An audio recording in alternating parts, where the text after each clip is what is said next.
자, 오늘 시시콜콜 택시는요, 포항시 청하면에서 시작을 합니다. 네.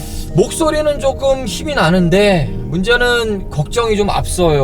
그러니까요. 요즘 우리나라가 들썩들썩합니다. 특히 우리가 살고 있는 대구 경북 지역 많이 불안해하시는 분들이 많은데 바로 코로나19 때문이죠. 맞습니다. 대구 경북 지역에서 지금 코로나19 확진자 수가 전체 80%를 차지를 하고 있다 보니까 그래요. 게다가 또 이 사태가 좀 장기화되고 있잖아요. 그렇지 않아도 지금 힘든 지역 경제인데 더 침체가 되지는 않을까 굉장히 걱정이 됩니다. 사실 이럴 때 더욱 걱정되는 부분이 사실은 사회의 취약계층 분들이거든요. 맞습니다. 이분들이 잘 계시나 하는 걱정이 먼저 앞서요. 네.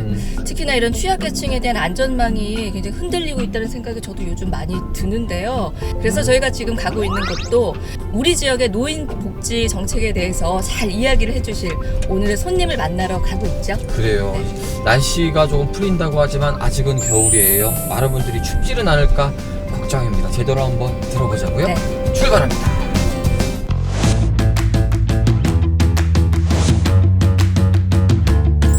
어디든 누구든 부르면 달려갑니다. 지금까지 없었던 신개념 이동식 시사 토크쇼. 우리가 몰랐던 그러나 우리가 알아야 하는 크고 작은 현안들을 콕콕 짚어봅니다. 시시콜콜 택시. 오늘의 주제는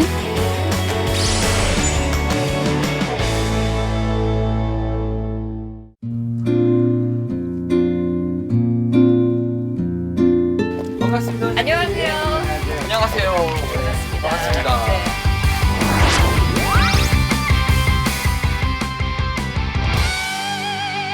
자, 일단 포항 시내를 조금 벗어났는데 공기는 좋네요. 네. 그렇죠. 요양시설이 있을 장소죠. 사실. 그렇지요. 네. 여기가 지금 그러면은 어떤 곳인가요? 여기 시설은? 장기 요양기관이라고 그러죠. 그래서 네. 우리가 일상적으로 요양원이라고 부르는 곳입니다.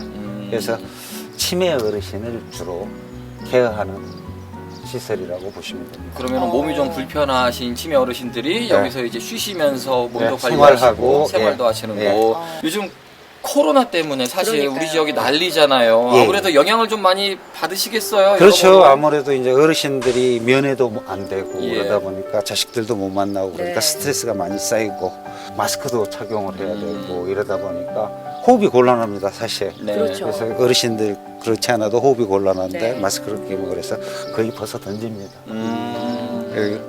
이게 생활하시기도 힘드시고 더불어 가족들도 못 만나시니까 마음도 지금 편치 못한 네, 그런 상황이죠. 분위기인 거예요. 네. 분 과장님은 그럼 요즘 어떤 역할을 좀 신경을 쓰고 계세요? 주로 이제 안전에 대해서 이제 신경을 많이 써야죠. 아무래도 위생 안전 뭐 이런 것들 네. 때문에 포커스를 두고 이제 어르신들을 케어합니다. 저희가 오늘 오기 전에요 네. 검진 다 받고 왔고요. 예, 지금 우리 셋들 마스크 다 쓰고 있고요. 네. 예, 걱정하셔도 될 것 네. 같고요. 다양한 이야기들을 좀 들어봤으면 좋겠습니다. 네, 아는 한도에서 저도 제가 개인적으로 경험했던 궁금한 점들이 많아서 오늘 많이 여쭙겠습니다. 알겠습니다. 택시로 모실게요. 네.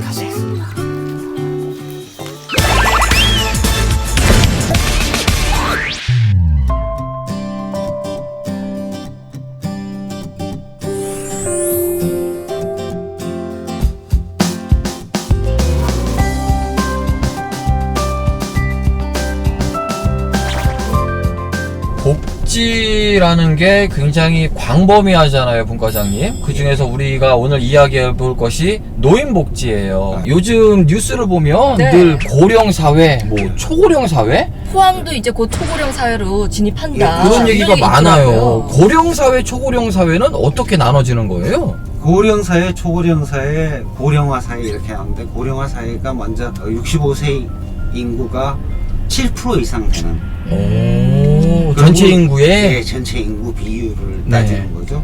그리고 이제 고령사회는 14%, 오. 초고령사회는 20% 이상. 이게 유엔에서 규정한 비율을 우리가 준용하고 있습니다. 야, 그러면 진짜 포항도 곧 노인 비율이 20%가 이제 가까워 오고 있다는 그런 얘기네요. 예, 그렇죠. 그런 뉴스들이 많더라고요. 그러니까요. 앞으로 한 4년 이내에 네. 포항이 초고령사회가 됩니다. 인구 10명당 65세 이상 노인이 2명 이상이 된다는 이야기입니다.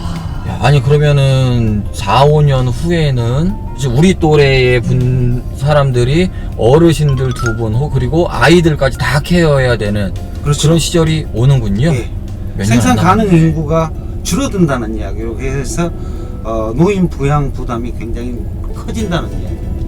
그러니까 베이비부머 세대들이 산업화 여건으로서 일을 해서 네. 철강공단에서 많이 일을 합니다. 예.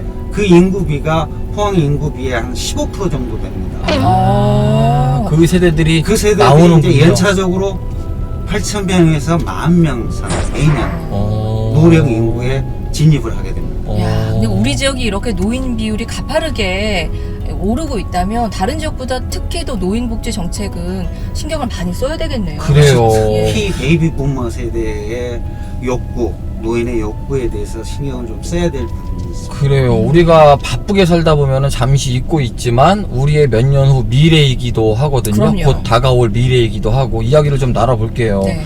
분과장님, 그 지자체별로 방향성들이 조금 다르더라고요. 네. 네, 우리 포항 지역은 이 노인복지에 대해서 어떤 방향성을 가지고 지금 진행을 해나가고 있는 건가요?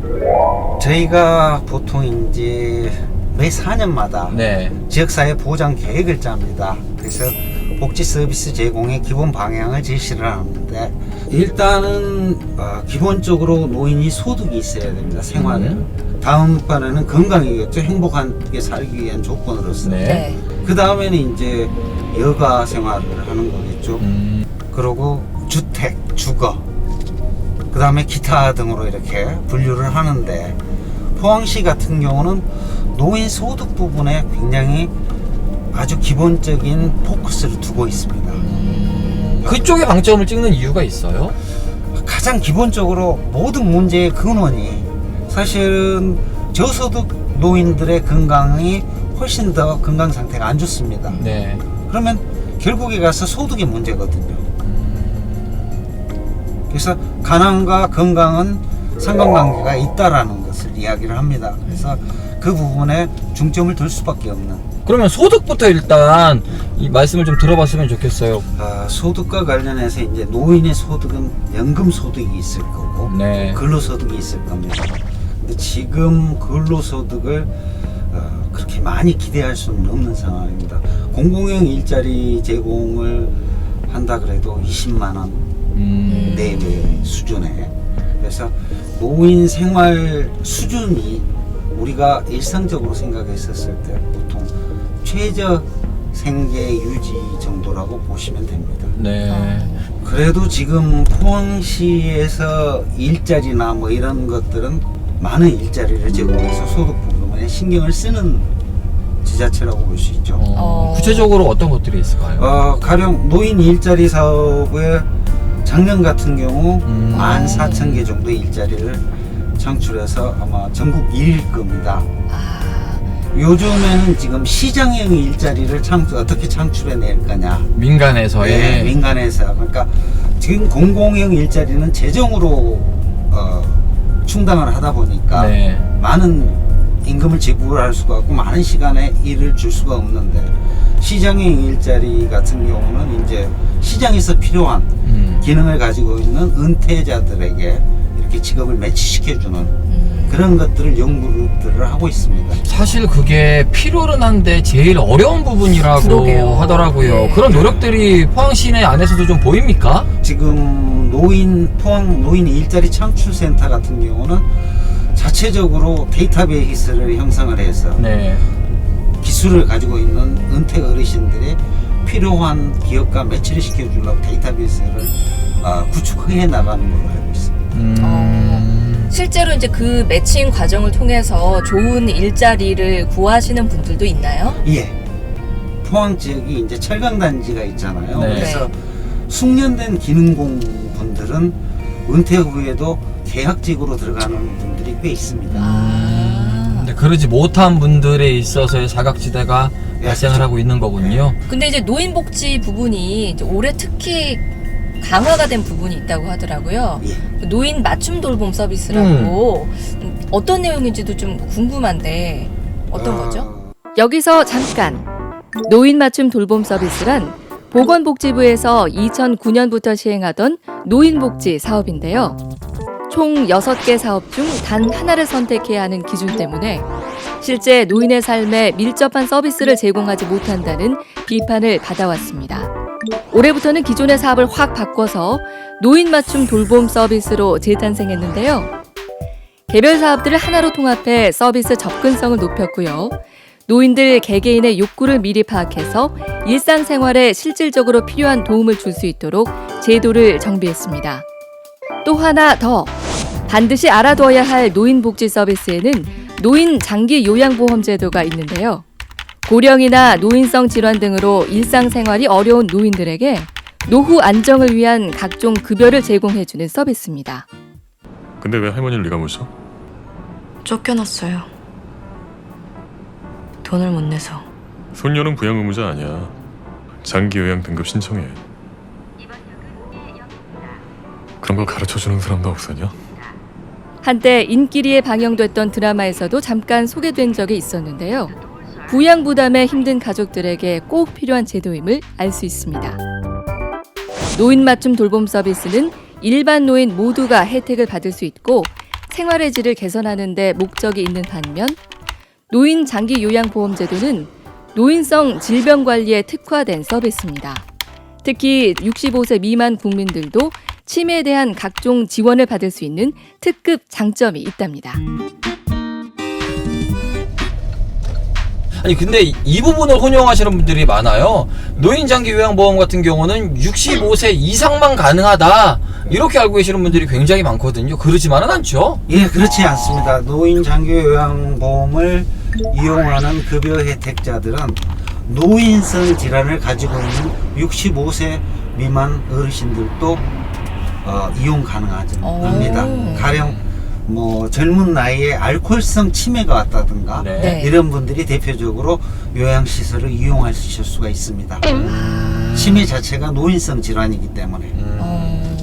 대표적인 이제 복지 제도들에 대해서 이야기를 들어봤는데, 그러면은 우리 지역에서 좀 차별화되게 우리 지역에서만 이렇게 하고 있는 그런 복지 정책들은 없나요? 금년에 새로 시작된 경상북도에서만 하는 사업입니다. 경로당 행복도움이라고 해서 이제 새로운 사업을 시작을 했습니다. 그런데 사실 요즘 어른들은 네. 어르신이란 말들도 별로 안 좋아하시거든요. 네. 그리고 경로당 가는 거에 대해서 저희 거부감이 아버님들도 있는- 그죠? 네. 좀 내가 아직 경로당 갈 그러니까요. 때는 아닌데 이런 생각 충분히 하시거든요. 그럼요. 아니 그 경로당을 살린다고 해서 어른들 여가가 좋아질까? 과연 많이 가실까? 이런 궁금증이 저희는 그래요. 들어요. 그죠? 네. 어떨까요? 이제 사람의 인식입니다. 사실 사회복지 쪽에서 포항시, 특히 포항시의 정책 위반자들이 어떤 비전을 제시를 하냐 그러면 이 경로당을 이렇게 아주 고령 노인들만 다닐 게 아니라 여가 복지 허브로 이용을 하게 해서 커뮤니티 센터라고 생각을 할 들게끔 공간 공유 개념을 좀 비전 제시를 합니다. 그래서 방과 후에 어린 학생들이 돌아왔었을 때 이걸 취미교실이나 이런 것을 할 수 있게 하고, 그래서 경로당 인식을 좀 바꿔나가기 위한 노력들의 일환을 하고 있습니다. 이제는 이제 예전에 우리가 알던 그 경로당이 아닌 모습으로.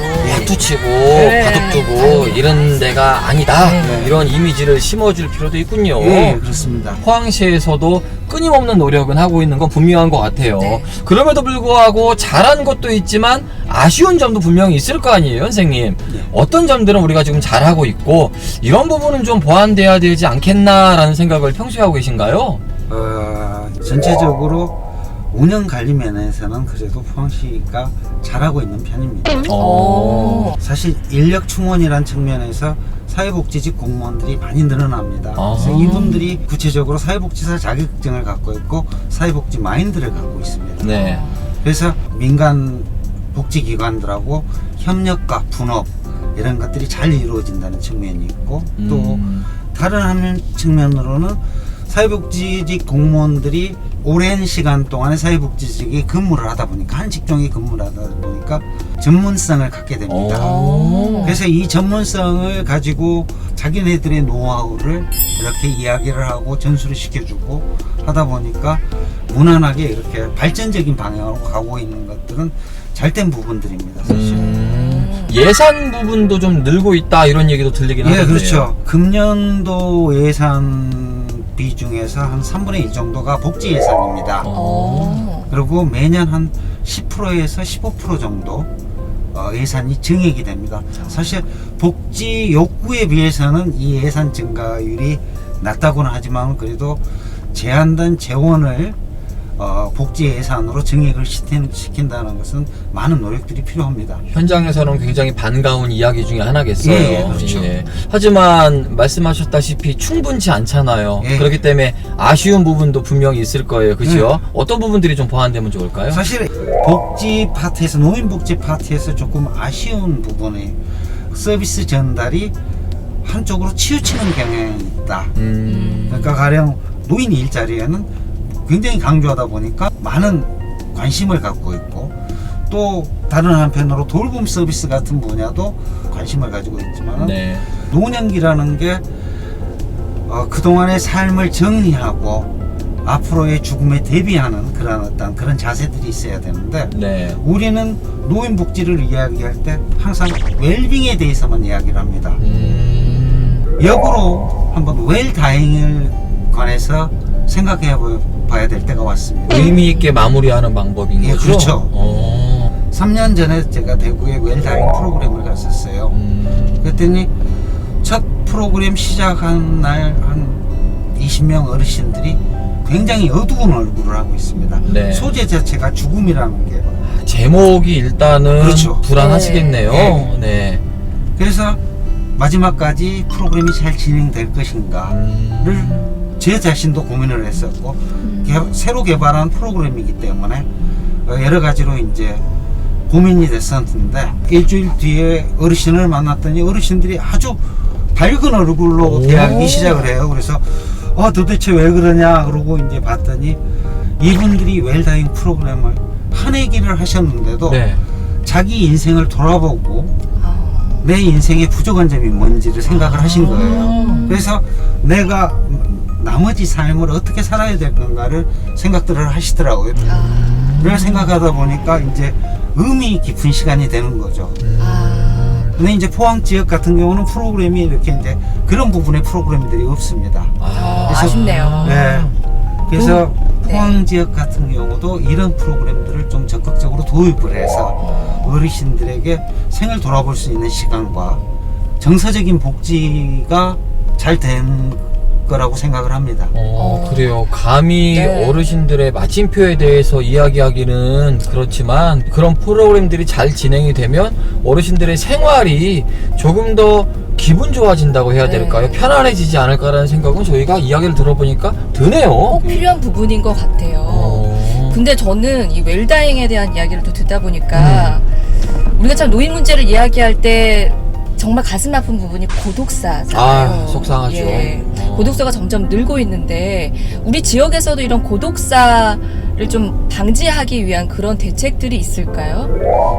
먼저 이제 고독사는 사실 원인은 단절입니다. 사회관계망의 단절인데 그리고 또 하나는 산업화 사회의 핵가족 제도의 부정적인 부산물이라고 그럴까요? 네. 그래서 사실 고독사를 100% 막는다는 것은 거의 불가능한 겁니다. 그렇지만은 포항시 같은 경우 이제 한 3가지 안전장치를 가지고 있습니다. 2012년부터서 포항시는 해피폰 사업을 했어요. 전국 최초로 했는데 어르신들에게 한 라인을 제공하는 거죠. 핸드폰을 지급을 해서 전화를 드리는 거군요. 네, 그러니까 위기 상황에 전화를 할 수 있게끔. 그래서 이 시스템 같은 경우는 지난 그 포항 지진에 어르신의 안위를 묻는 아주 유용한 쓸 수 있는 도구로 사용됐다는 점. 바로바로 확인이 되니까. 다행이네요. 그리고 이제 두 번째는 이제 최근 이제 2, 3년 전부터 시작한 네. 건데 취약 어르신의 집에 모션 디텍티브를 달아서 어르신의 움직임이 일정 시간 움직임이 없다든가 특이사항이 발견이 되면은 어르신들에게 AI 스피커가 어르신들에게 경고를 하고 어. 즉각 그 담당 직원에게 연락이 돼서 어르신의 안위를 확인할 수 있게끔 하는 그런 체계를 갖추고 있습니다. 또 하나는 이제 우리가 말했던 노인 돌봄 서비스. 네. 이게 이제 마지막 보루라고 보죠. 그러나 이제 이게 이런 모든 것들이 100% 구독사를 막는 게 아니라 해법은 어르신의 관계를, 사회적 관계를 좀 더 회복시켜줘야 되고 그렇죠. 네. 공동체 의식을 갖고 어르신을 살펴드릴 수밖에 없는 상황입니다. 사실 그런 전자기기나 이런 시스템이 잘 돼 있다고 하더라도 친한 옆집에 누구, 친한 그렇죠. 앞집에 누구, 네. 그럼요. 동네 선후배들이 늘 지나다니면서 안부 묻고 확인해보고 같이 시간을 보내는 것만큼 좋은 시스템은 없거든요. 그럼요. 예, 그런 것들도 참 조금 더 생각해봐야 되지 않을까 예. 생각이 듭니다. 네. 아니 굉장히 오랫동안 이 현장에서 많은 분들을 만나셨잖아요. 예. 좀 안타까웠던 사연이나 가슴 아팠던 일들도 혹시 있을까요? 그렇죠, 많죠. 어떤 사실 것들 예. 현실은 드라마보다 훨씬 잔인하다고 그러잖아요. 가령 뭐 자제분들이 있겠죠. 근데 그 여기에 안 사시고 네. 어르신은 포항분이신데 돌아가셨는데 이제 연락을 드렸더니 오시는 게 아니라 응급차로 좀 보내달라고. 뭐라 그럴까요? 한편으로는 어이도 없고 한편으로는 좀 가슴 아프셨겠어요. 가슴 아프고. 예. 그 다음에 이제 제가 복지하신 분들 중에서 어르신하고 굉장히 친밀한 관계를 유지를 하고 살았었는데 어느 날 갔더니 어르신이 없는 거예요. 이제 그 집에. 엄마? 어머. 왜요? 그러니까 이제 돌아가셔서 자제분들이 예. 이 요양보호사 선생님한테 연락을 안 하신 거예요. 돌아가신다고. 그래서 이제 돌아가신 분을 갔다가 이웃집 분들한테 이야기를 듣고 아주 서럽게 눈물을 했는데 이미 이제 장례가 끝나버린 그런 상황들. 사실 우리 직원분들이 이제 그 뭐 5년, 10년 이렇게 요양시설에서 생활하신 분들이 있거든요. 그러면 네. 네. 서로 살을 붙이고 살다 보니까 굉장히 정이 많이 듭니다. 예. 그래서 어르신이 돌아가셨을 때 직원들이 그 슬픔을 못 참아서 사실은 직장을 그만두는 경우도 있거든요. 그분들은 우리의 심정을 잘 몰라요, 사실. 우리가 눈물을 흘리고 있으면 이분들이 도대체 왜 직원으로만 보는 거예요. 예. 그냥. 그냥 남인데 이렇게 예. 생각을 하는군요. 그렇게 생각하는데 우리 이제 요양보호사 선생님들이나 복지사 선생님들은 서로 교감하고 네. 지내다 보니까 이제 그런 가족 의식이 생기는 거죠.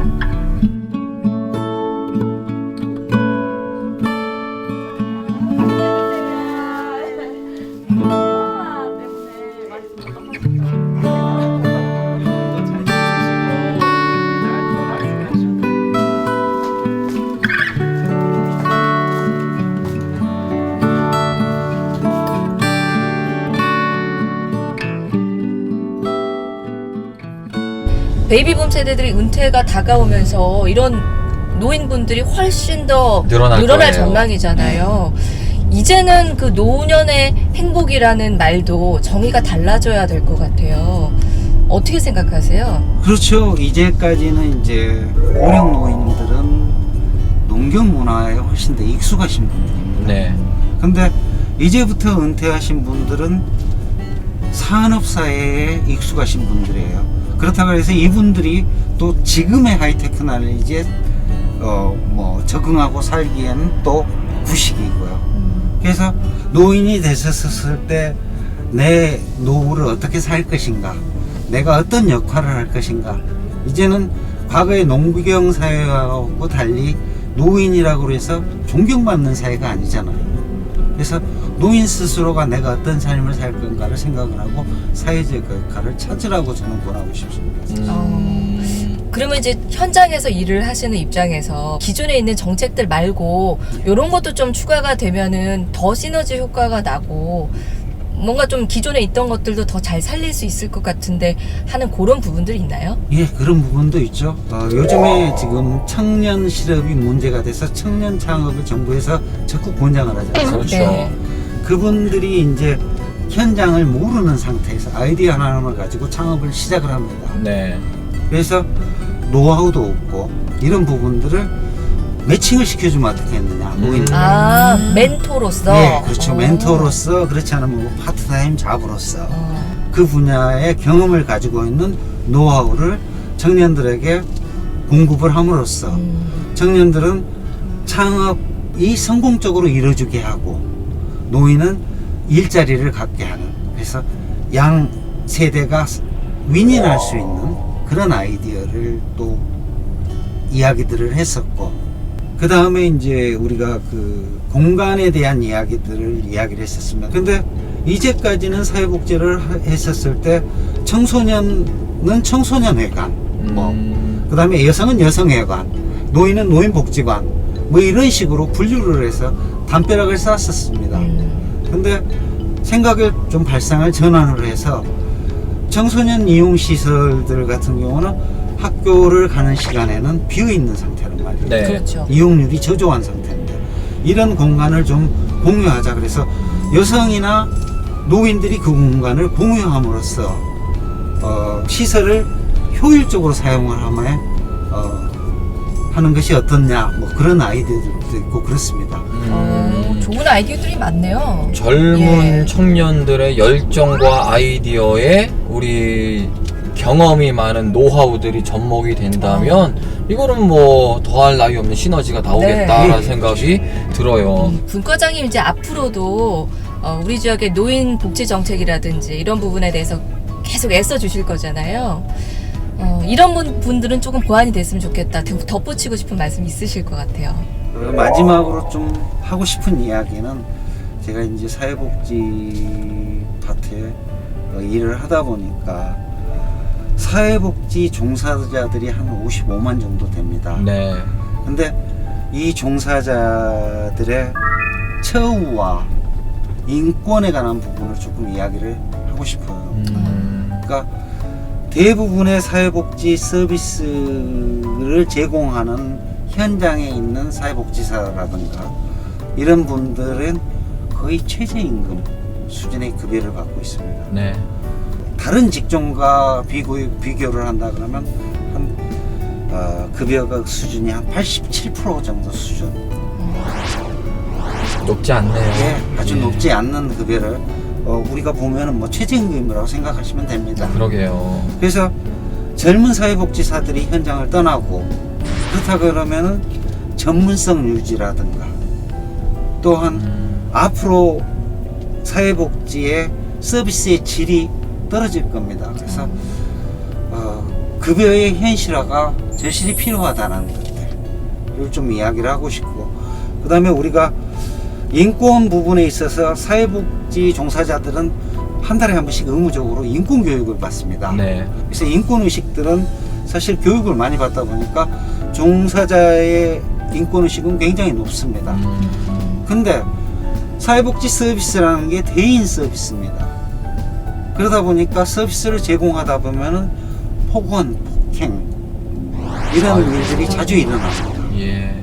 근데 세상 누구도 사실 정부, 매스컴 할 것 없이 사회복지 종사자의 인권에 대한 것들은 간과하고 지냅니다. 자주 다루지 않죠. 예. 네. 그런 관심을 좀 가져주십사.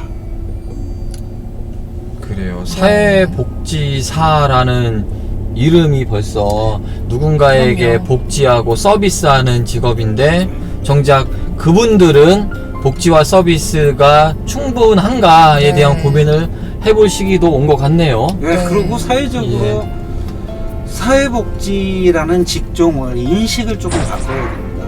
사회복지는 희생과 봉사를 하는 직종이 아니거든요. 전문성이 요구되는 직종인데 사실은.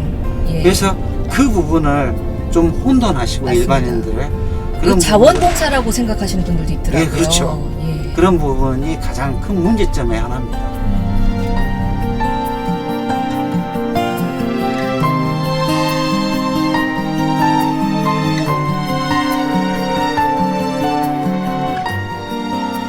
우리 오늘 국과장님 모시고 노인복지에 대해서 다양한 이야기를 들어봤는데 네.